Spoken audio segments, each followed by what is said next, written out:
The purpose of this project is to shed light on the importance and effects fathers play in our lives. The foundation of a father is more important than we could ever think. Children look to their fathers for strength, encouragement, wisdom, guidance, and even correction. Young men look to their fathers for instruction on how to be a man, how to conduct themselves in society, and how to handle their emotions. Fathers are the first-hand example of spirituality or the lack thereof. Oftentimes, not knowing your father can cause identity crisis. At least it did in my case. I believe if I had a chance to get to really know him, I would have made better choices. Now, I'm not blaming him for the choices that I made. I'm just saying we are a direct reflection of the examples that are set before us. So if I had a chance to write a letter to my father today, it would read, "Hey Dad, hey guys, welcome back. My name is Thomas Turner. I'm 50 years old. I'm married, 2 kids, and we're doing letters to my father. So the whole purpose of letters to my father is to get men to really understand how important they are as a father. So many times we just go it on and just go about our lives and just want to be able to just maybe provide or just not be there. But the father is so important in the upbringing of a child. And not knowing your father or having issues, unresolved issues with your father, a lot of times affect us as men, and we just don't even want to deal with it. But the whole purpose of this project that we're doing now is to shed light and to get men the help that they need so that you don't go through life struggling and taking all the effects that and the situation that you had with your father onto your children, and which causes you to have some of the same issues dealing with your children. So right now we just trying to make sure that men are being better fathers, the best father that they could possibly be. And that's the whole purpose of this project.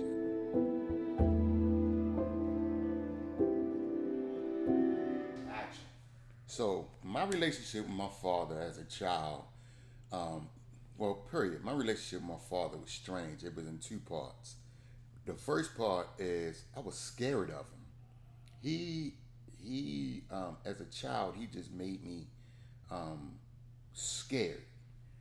I mean, it's like he just never, showed any kindness, and so it was just always afraid. And then as I became a teenager and started to grow up, I started to hate him. And so when I think about how was my relationship with my father before he passed, like he died when he was 44 years old, and so my relationship with him was kind of schizophrenic, if you will, because he just didn't, I just didn't have a good relationship with him, and I struggled with that for a long time. So I asked a couple guys also, what's their relationship with their father, and so let's listen to some of their answers. Our relationship now is it's really really good, which is ironic because my mother did majority of the raising of us. Wow. So it kind of flipped, like where I hardly didn't see him growing up, and I was close to my mom. Now my mom is doting on my brother, which is a whole nother story, which we can get into if we possibly need to, and which allowed me and my dad's relationship to flourish. As I said, he wasn't there a lot and didn't do right really when we were growing up, which made me have a different relationship with my son because I was determined that I was going to do what he didn't do growing up. So that's basically what was my blueprint for raising my son. Well, actually, my father passed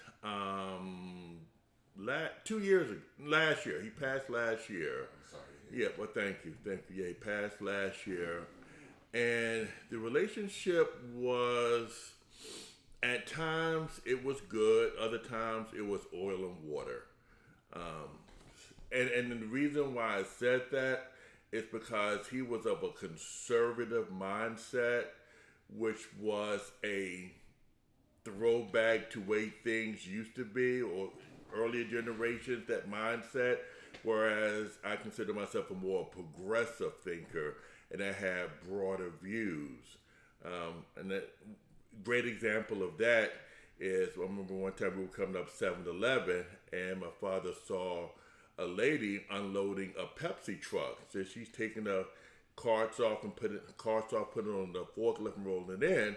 My father sees this and he's like, oh well, she must be something wrong with her. She must be gay or something. I'm like, well, Dad, why would you say something like, well, because only women who do those kind of jobs, they have to be that way. I'm like, okay, why can't it just be the fact that this is a woman who's comfortable in her skin and this is the job she enjoys doing? Why do you have to label her like that? Well, that's what it is, and that's what I'm going to think. And it's kind of like a pick and choose your battle type scenario. It's like, okay, that's how you feel. So that's kind of how our relationship was. And our conflicts kind of came in with his mindset, how he thought I have to be right, and how I viewed the world as it is today, and just kind of having that flexibility of way things are going, the way things are now. So it was a interesting relationship. Actually, I think I have a pretty good relationship with my father. My father has always been in my life, which has been a bonus. But we communicate regularly. Can't say it was always that way, but I have a wonderful relationship with my father. Awesome. Now, what you say? Now the relationship is you say is strong. Yeah, I mean, I think I have a strong relationship with my father. I think it's built over time. You have to establish that. Of course, there's different ages and then different levels you go through. But like I was saying, my dad has always been that strong factor in my life, who I can always confide in and even go to at any time. So there was always a communication level there that I know he was reachable. My relationship with my father was pretty good. He was in the house with me and my mother, and my two sisters. So he was a homebody. He was a hard worker. He gave me good stern discipline. You know what I mean? He was a provider. So the relationship was good. Do you think you take a lot of take after him in a lot of ways? Yeah, I do. I definitely take after him in a lot of ways because I'm a hard worker. I care about my 7 boys. I make sure they, you know what I mean? I'm a provider, and my father was a provider. Yeah, that's pretty much though. So I would start by saying I'm grateful. I grew up around a lot of brothers who didn't have their father, and who just, or you know, they knew him, but just they were absent. My father was present. I did grow up with my mom most of the time. So my experience with my father, you know, they had the deal where it was like I'll see him Wednesday every other weekend kind of thing. So I got older and I can go over there myself. My relationship with my father though, it's a beautiful one.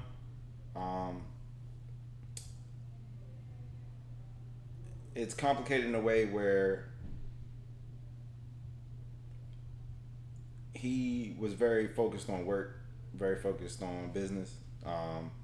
You know, it's a beautiful thing. I mean, he works hard, but business and reaching his goals for his family was just it was a big priority for him. So sometimes I did feel like he didn't see me as much as I would have liked. To be honest, until recently, where I connected with him again, I actually didn't speak to him from like Thanksgiving to maybe like May, like late April, early May. Just seeing things differently. You know, technically I got kicked out at like 18. Wow. So I've been out, you know, by myself since like kind of like since then. You know, he in his own way tried to support me, but after that, I mean, after he kicked me out, I mean, it was pretty much like, you know, I mean, you know, I've been homeless and, you know, I've tried to stay over there, couldn't stay over there. So, you know, I've slept in my truck and I'll pull up in my truck in his driveway because I couldn't sleep in my truck on the street or in parking lots and stuff like that. So I'd have to pull up.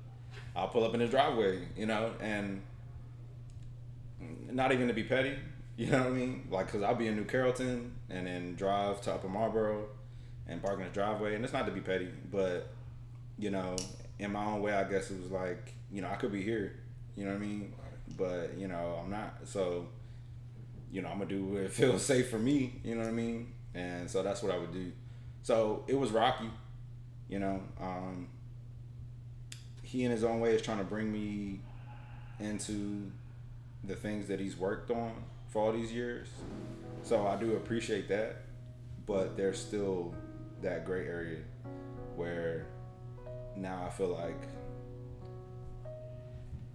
you know, I want to earn, you know what I'm saying? In a weird way, I want to earn standing by his side for real, you know what I mean? Or, you know, I don't want it to be like, you know, I wasn't really there to stand by him while he went through his, you know, ascension basically, you know? So now it's like, now that he's ascended, I'm, you know, now you want me by your side, it's cool, you know, it's great, I'm honored. But at the same time, there's still that gray area where it's like, I still feel like I want to work, you know, to earn that. First question, when we get one of these t-shirts? Shirts? You say you want a shirt? Yeah, man. Again, gentlemen, thank y'all for coming out here today. Like I told y'all earlier, this round table is really just for y'all to just give y'all experiences in a group setting where we can feed off of each other, see any similarities within this immediate circle before we branch it out to a bigger circle, which is the world. You know what I mean? So I want to pose this first question to all of you. Do you see any of your father in you? For me, I think it's his sins. I think it's his sins. I think life on the opposite side of up for him has been I've been able to resonate with in my failures, my shortcomings. And as far as my son, he's not old enough to have experienced it yet. You know, he's only 9. But he has what I have. And what I have is the will, the want to, but sometimes the self-doubt that hinders me. Yeah, so Okay. Yeah. So we can say I heard the good and the good. But on me, I'm gonna take the good and the bad. So what my good is, my father definitely was a provider. He definitely held it down, but he also had a fetish for women. And we talk about carrying traits over. You don't know that they carry over. My father had 3 baby mamas. I got 3 baby mamas and a wife. So it carried on. Then we talk about our kids. It might carry over to my kids because one of them said before, because my father made having multiple women easy and look good. I made it look good too because I always took care of my kids no matter what the multiple women was. And my son has said before, when I get my first baby mama, this how he was gonna act. When it shouldn't be a such thing as when he get his first baby mama. Wow. You know what I mean? And I'm married going on 15 years, but that's a trait that it seemed like got passed. Now he is out here thotting. So I can see it in him with the multiple women. Yeah. But it's still up to me to say, man, don't do this. Don't do that. Man, change it. You know what I mean? So we always talk about the good and the bad. I mean, we always talk about the good, but it's some bad traits that just happen. Oh yeah. You know what I mean? And it's up to me with the 7 boys to kind of like show them a different path. So me even being married and showing them a different path to stick with one woman kind of like changes the trajectory, but they still gonna have their own mindset anyway. But try to change the trajectory because my father didn't change the trajectory of that. He didn't tell me no, because he was still doing whatever he was doing. I appreciate y'all, man. This is dope. I got it. You should. Yeah. Oh, on the other side.